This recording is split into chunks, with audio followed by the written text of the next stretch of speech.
जब मेरी साबका बीवी को पता चला कि उसका महबूब इस दुनिया में अब नहीं रहा, वो भी उस दिन जिस दिन उसके साथ शादी हो रही थी, तो उसके मुंह से एक ज़ोरदार चीख निकली और सर पर हाथ रख कर बैठ गई।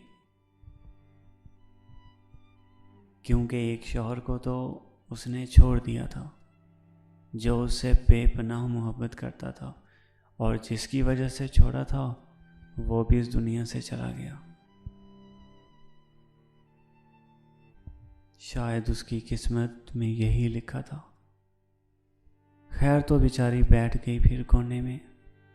सब लोग मुझे कहने लगे कि तुमने इसे तलाक क्यों दी थी, क्योंकि जब मैंने तलाक दी थी तो तब मोहल्ले वालों को हमने बताया था हमारा झगड़ा हुआ था, तो इसलिए सब मोहल्ले वाले मुझे डांट रहे थे कि मैंने उसकी ज़िंदगी बर्बाद कर दी। काश कि मैं उसे तलाक ना देता, ये बात मोहल्ले वाले बोल रहे थे। फिर मैंने बाद में मोहल्ले वालों को सब बता दिया कि वो आज जिससे शादी करने वाली थी उसी की वजह से इस औरत ने मुझसे ज़बरदस्ती तलाक दिलवाई।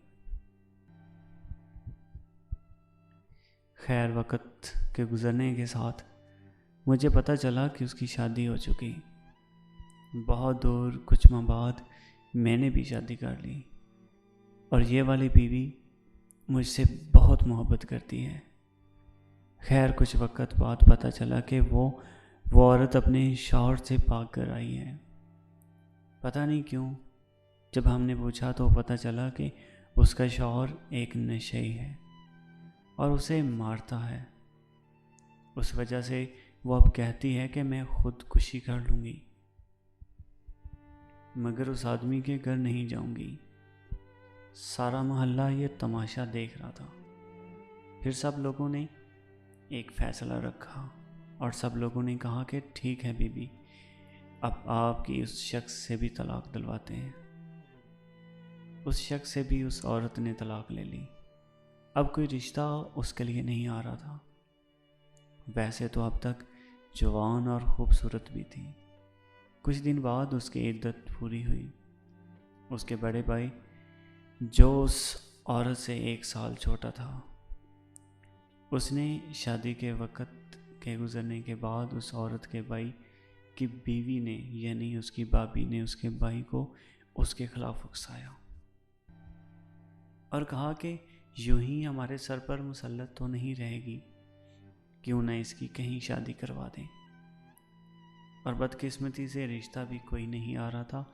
एक रिश्ता आया था और वो भी आदमी बूढ़ा था। मतलब उस औरत की उम्र की उस आदमी की बेटियां थीं। लेकिन ये मेरी साबका बीवी उस आदमी से शादी के लिए राज़ी नहीं थी, पर उसके भाई ने उस बूढ़े आदमी से उस औरत की शादी करवा दी और उसे रुखसत कर दिया। बहुत अरसा गुजर गया, ना वो आई ना उसके घर वालों ने उसकी खबर ली।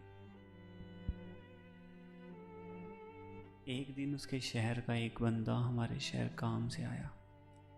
उस औरत की माँ ने उस बंदे से अपने बेटे के मुताल्लिक़ पूछा।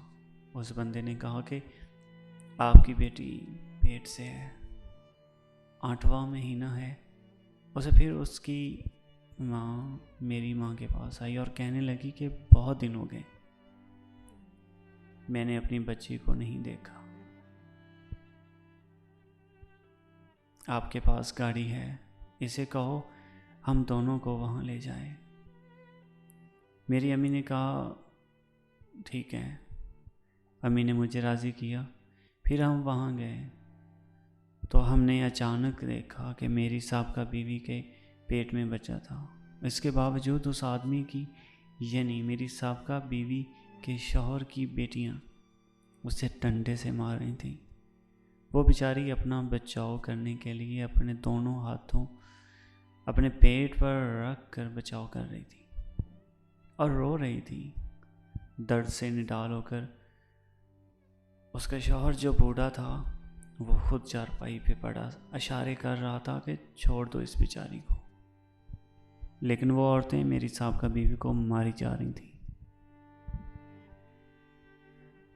हम वहाँ पहुँचे और उन औरतों को हटाया और फ़ौरन उसे गाड़ी में हॉस्पिटल ले गए। वो तब तक बेहोश हो चुकी थी। हॉस्पिटल में पूरा 1 दिन बाद उसे होश आया। उस दिन मैं घर आया और सो गया। दूसरे दिन सुबह को मेरी बीवी भागती हुई मेरे पास आई। उसकी आंखों से आंसू टपक रहे थे। मैंने पूछा क्या हुआ? कहने लगी आपकी साहबका बीवी ने हॉस्पिटल में ही दम तोड़ दिया। वो उस अजियत को झेल नहीं पाई, इसलिए इस दुनिया से रुखसत हो गई। इस वक्त मेरे दिल में गिरे आंसुओं को आंखों में आने से रोक रहा था और मैं चीख चीख कर कह रहा था कि दिल ही दिल में कि मेरे में कमी क्या थी, मेरी मोहब्बत को तुमने क्यों जुटला दिया था।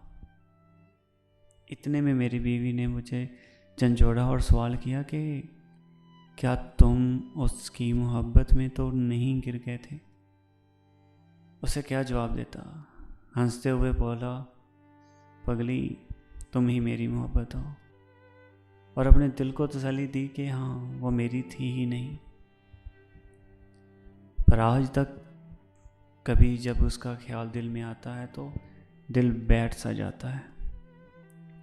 उसके लिए मग़फ़िरत की दुआएं आज भी मेरे दिल से निकलती हैं और दिल आज भी उसके लिए उदास हो जाता है, लेकिन शायद मेरे नसीब में यही बेहतर था।